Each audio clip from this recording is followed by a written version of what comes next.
First time coming to Commerce Casino during the COVID virus. And what's interesting is that I was gonna go in from the front door.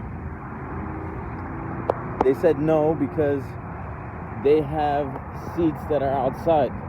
And for me, that's kind of weird to see seats outside because it's cold. So I'll show you what it looks like. Hopefully it's a really cool spot. The guy, the security man, he said that, oh, it's the perfect location. You don't have to worry about any of it. So, hey, we'll see how it is. I think I have to move my car closer to the area that's the playing area. Hopefully, we'll see what happens.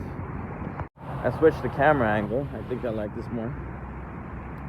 I'm gonna go towards the other side where the entrance is for the sitting area, which is an outdoor game.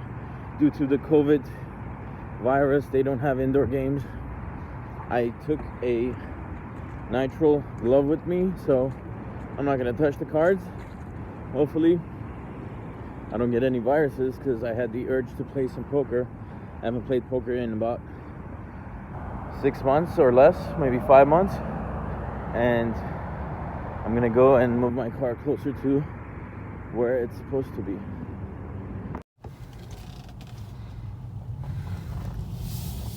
Lots of empty parking spots.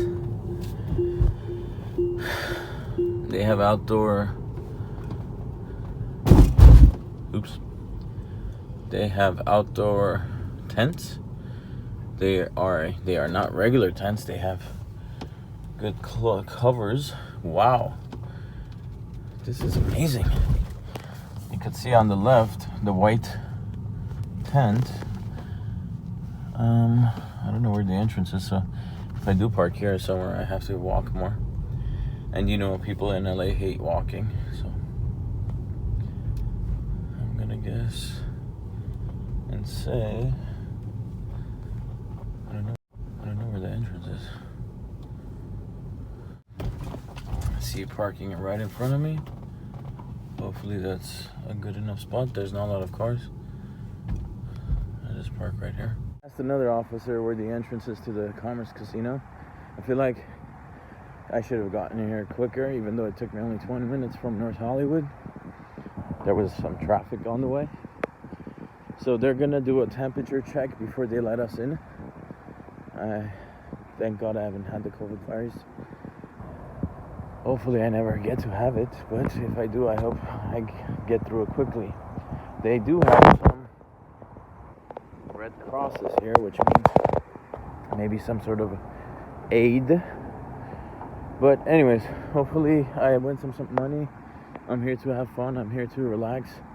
Too much annoyances from every single angle of life. And hopefully this gives me some sort of a calmness or relaxation in the form of pleasure of playing poker. So I think the playroom is inside of this white big tent. I'm guessing they do have ACs, they do have heaters. They have a lot of ducting in the background. So let's see what happens.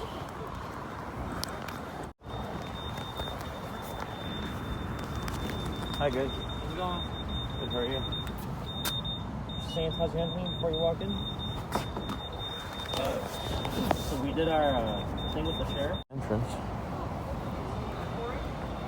I think about the amount of money that they lost during COVID and how much they're supposed to gain back. They have bathrooms out here. Interesting.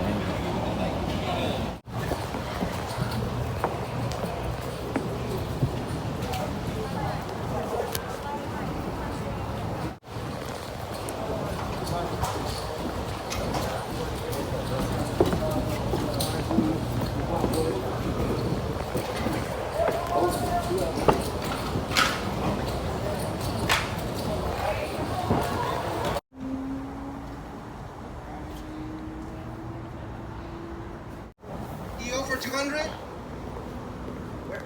EO for 200? Okay, next one is YY for 200? YY for 200? YY for 200? Double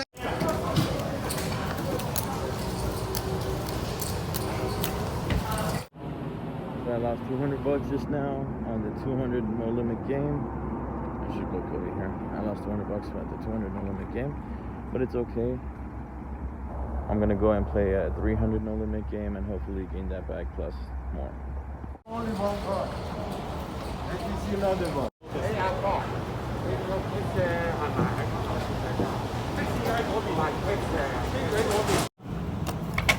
Finish with strong hands.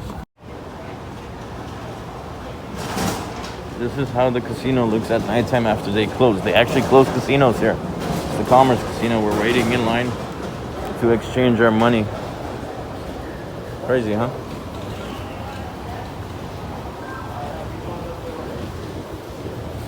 They're actually telling us to go home. This is so against their rules.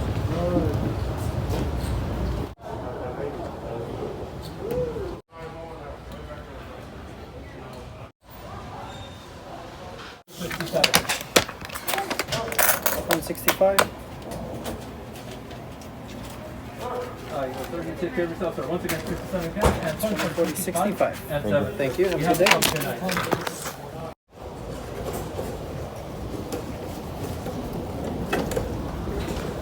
Just like that, they're frozen.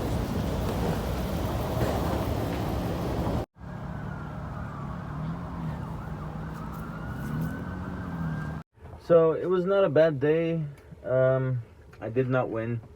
I lost $235, and I could have not lost that money, but I felt like it did its job. I don't play that often, but when I do play, I don't mind if I lose or not. I used to mind. When I used to come here when I was younger, I used to mind because I didn't play big games or bigger games. So I didn't like it. When I was losing, I felt it in my heart. And I'm sure there's a lot of people who feel it in their heart when they lose. And it has this nervousness to you that you're like, oh, I shouldn't have, but unfortunately you did. But you learn how to play better. You learn how to react to people's bets better. And not to show your game. But this time around, I knew I was having fun. I knew I was not going to win a lot of money. There was no jackpot going on. The best hands I had were pocket aces, pocket tens, pocket sevens. Guess which one won me the most amount of money? A, pocket aces, B, pocket tens, or C, pocket sevens. If you guessed A, pocket aces, you were wrong. If you guessed B, pocket tens, you were wrong. And if you guessed C, pocket sevens, you were right, because one of the last hands was I was playing a 4-8 kill. If you don't know what a kill is, it's if you win 2 hands in a row, the minimum bet to get in is 8. So instead of 2 and 4, it becomes 4 and 8. And so I won both two hands in a row, and I got to be the position guy. So I had pocket sevens. Somebody raised, so from 8 they raised it to 12 because it's up 4s. So he went to 12 and I went to 16. Then no, I raised another 8 more. So he went to 12, I went to 20. And then he re-raised. I don't know how the numbers worked, but anyways, the total was 24. So there were 3 people in the hand. The best hand that I've ever been in, which was limit poker. So the flop comes 7 ace deuce. So I don't feel uncomfortable whatsoever. So I keep on betting.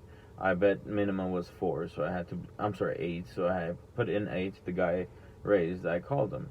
Then the 4th card came. It was like a jack.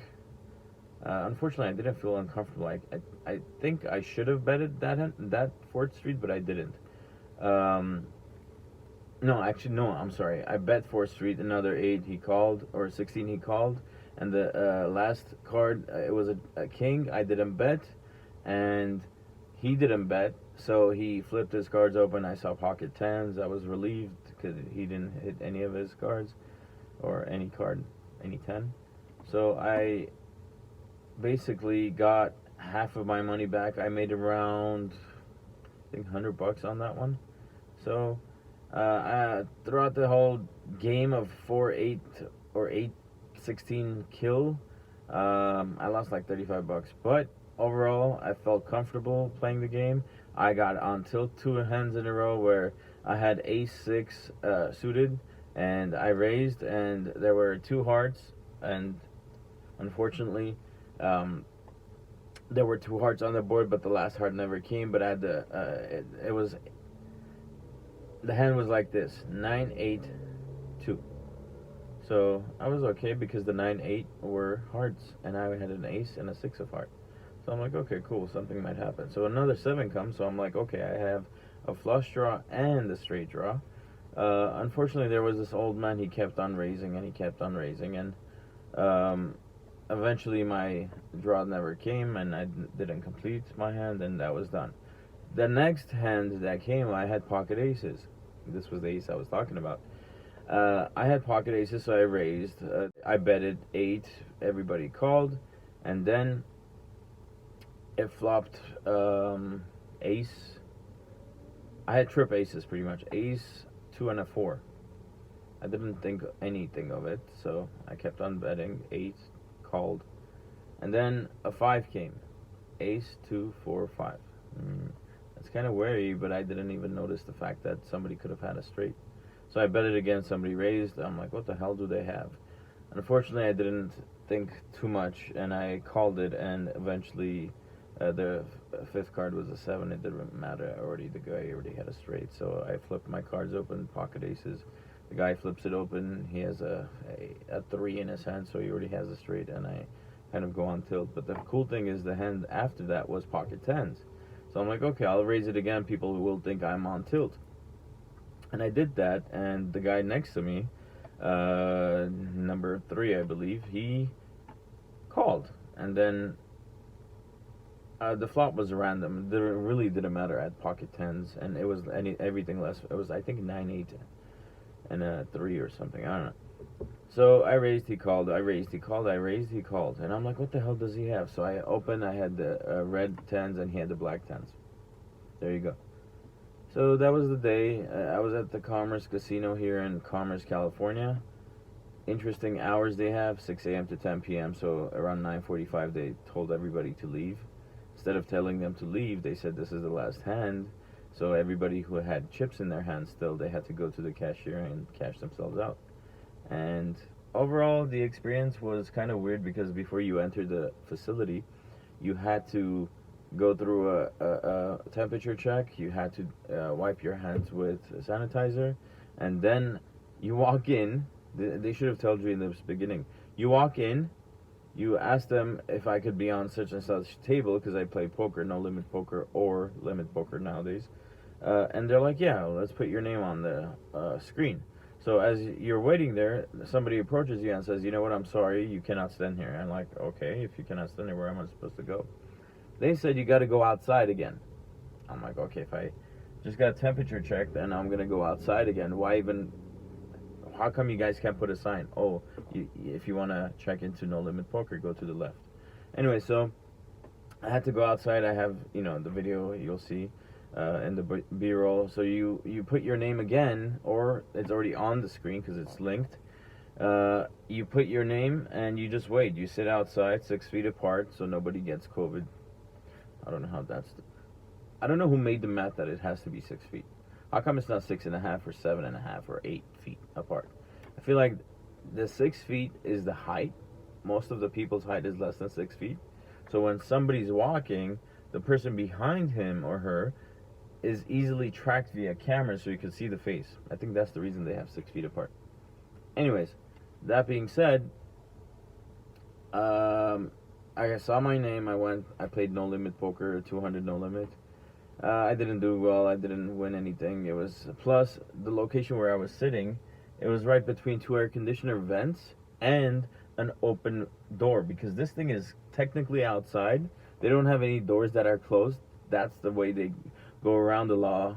Just like restaurants nowadays, you could sit outside, but you're not outside. You're kind of inside because you have a tent, but the tent is not inside or outside. Unfortunately, our governor is a moron, and he thinks that if you sit outside eating and you're sitting down, because some people are standing up and they're walking next to you, if you're below them, the COVID will pass by. Anyways, pause for laughter. So this place, it was like a triangular building. It was, bolted on the ground, and it had a lot of chairs, a lot of plexiglass separating people. So in a sense, you could kind of see other people's cars if you go back just to stretch. You could see people's cars looking up, and it's very narrow if you're sitting in chair number 4 or 5, and if you're sitting in the chair number 1 and like 9 and 8, you're okay because you're on the circular part of the table.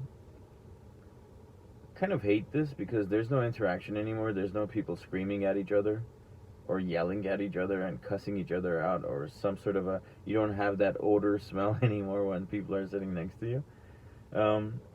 Anyways, I don't think I'll come back anymore this year. This is not exciting for me anymore. I think the whole lifestyle of fun in the world has changed, and before COVID BC, after COVID AC, it's going to be pretty sad because the excitement of entertainment and pleasure and movies and casino games and people rubbing on, it's gone.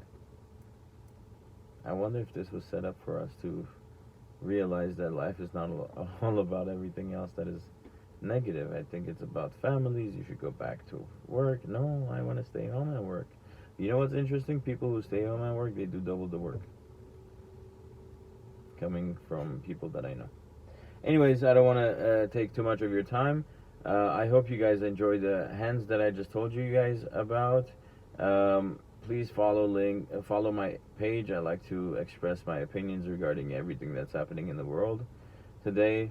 I'm not trying to be a Debbie Downer type of guy that puts everything down, but it's just my opinion, and unfortunately there's some things that are going to be politically incorrect, and I don't care, because people need to have their opinion and stick by it, because we have the First Amendment, which is freedom of speech, and I can't say, oh, I apologize for what I said, so a group of people felt uncomfortable. Hey, it is what it is. I'm sure you think of a lot of negative things in your life, and you say it in your mind, but nobody says, hey, can you take that off the internet or PC or something, and no one's going to follow you. Screw them. You know what? I'm going to call this YouTube page Unnecessary Questions or Intentional Questions. So I'm going to ask the questions that not a lot of people feel comfortable asking, but they really want that question answered. So that's that. My name is Malik. I hope you guys like my content.